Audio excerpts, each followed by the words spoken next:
நல்லா பண்ணணும். கொஞ்சம் கஷ்டமா இருக்குன்னா ரொம்ப அடிச்சக்கூடாது. உங்களோட ஆப்பரேட்டிங் நீங்க தானா? Very good. புத்தர் வந்து சொல்லியிருப்பாரு, யார் ஒருத்தர் போர்க்களத்தில் போய் 1000 எனிமீஸை டிஃபீட் பண்றாங்களோ அவங்களாம் சாம்பியன் கிடையாது. யார் ஒருத்தர் உட்காந்து தன்னோட ஈகோவை டிஃபீட் பண்றாங்களோ அவங்க தான் பிகெஸ்ட் சாம்பியன். சொல்ற மாதிரி ஒன்னு நீ அடிச்சு ஜெயிச்சுக்கிறியா? Very good. ஃபைன். அப்ப இருக்கலே நீங்க சாம்பியன் ஆனா என்ன பண்ணணும்? ஃபர்ஸ்ட் ஏங்க கீழே உட்காந்துட்டீங்க? ஏன் கீழே உட்காந்துட்டீங்க? கம்ஃபர்ட்டா இருக்கு, கன்வீனியன்ட்டா இருக்கு. சரியா?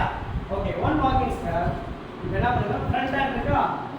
எந்த லெக் ஃப்ரண்ட்ல இருக்கோ அந்த ஹேண்ட் வந்து ஃப்ரண்ட் ஹேண்ட். அதை ஸ்ட்ரைட்டா அப்படி கொண்டு போயிட்டு அப்படி ரிட்டர்ன் பண்ணுவோம். ரைட்? பாம்பு பார்த்துருக்கீங்களா?